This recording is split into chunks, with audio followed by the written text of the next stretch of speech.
Мен азыр Бишкектин так ортосунда жайгашкан номер 67 мектептин короосунда турам.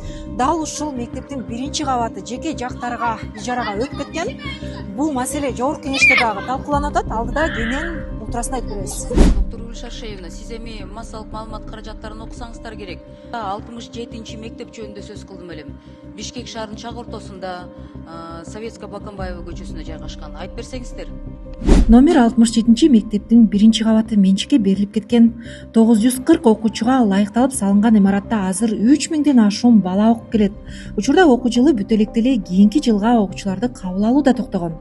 Буга класстардын тартыштыгы менен окуучулардын санынын көптүгү негиз болууда. Мектептеги кабинеттердин жетишсиздиги, окуучулардын санынын көптүгү ар бир класстагы ошонун баардыгы эле бир эле маселеге байланышкан. Эме орун жок. Класста 42ден 48ге чейин балдардын саны класстарда. Мектептеги класстардын жеке тарапка ижарага берилип кеткендиги тууралуу буга чейин бир катар маалымат каражаттарда жазып чыгышкан. Ал эми маселе кайрадан жогорку кеңеште да көтөрүлдү. И все эти годы вы об этом знали и сидели, как бы на это смотрели, что кто-то на этом зарабатывает. Причем вы же знаете, что там вместимость в 3 смены учатся дети, 3000 детей, а первый этаж практически весь занят. А куда смотрели все это время ГКМБ, прокуратура, департамент образования, мэрия, куда вы смотрели? Вопрос правоохранительные органы неоднократно поднимался, этот вопрос обсуждался, но все документы были проведены в соответствии с действующим законодательством на тот период. И Виктория Андреевна, я вас прерву, я очень, конечно, извиняюсь. У нас сейчас сносят дома. У тех, у кого красные, якобы красные линии, это еще надо в зависимости от того, какой период там эта карта рассматривается, да. У кого красные книги есть, сносятся дома. То есть здесь правоохранитель не обращает внимания. А тут они, когда касается социальных объектов, почему-то на это глаза в центре города закрывают. Вас это не смущало? Кто там такой неприкосновенный сидит? Есть ли фамилия? Давайте мы озвучим. Вы знаете, кто владеет сейчас на этот период? Хозяин этого первого этажа? Сейчас находится образовательный центр «Нова», но до этого от первого, который в частную собственность получил это имущество, уже неоднократно было перепродано это имущество.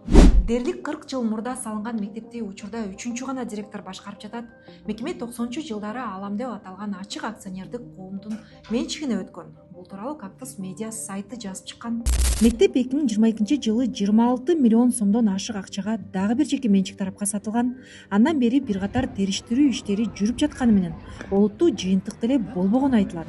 Доктор Гүлшаршеевна, мындайда биз деген 3 сменада окуп атабыз деп мына депутаттар силерге толтура суроо берип күнөөлөп атат сиздерди, туурабы? Тигини чечпейсиңер, толтура маселе. В 3 смены перегружено, кадровый кризис у нас, того не хватает, этого не хватает. У меня тоже целый перечень, я как бы чуна там, да, о чем идет речь. Но если мы элементарно, мы в центре города целый этаж отдали частникам, и ни ГКНБ, ни прокуратура, ни мэрия не может это решить, это вообще нонсенс. Лан Самбекович, в 21 веке у нас ГКМБ ломает зубы о какого-то частника. При этом целые бизнесы переходят к государству. И там сколько людей без работы остаются. Тогда, значит, на это ГКМБ закрывает глаза. А тут социальные объекты, это, значит, у прокуратуры и правоохранителей выборочное отношение. Вот этот вопрос, доктор Гүлшаршеевна, вы обязаны решить. Учурда бул тууралуу тиешелүү укук коргоо органдары иш алып барып жаткандыгы белгилүү болду. Бул тууралуу ой пикириңизди калтырып биздин каналга катталыңыз. Сиздер менен Жек Медиа жанынан Сооронбаева болдум. Көрүшкөнчө.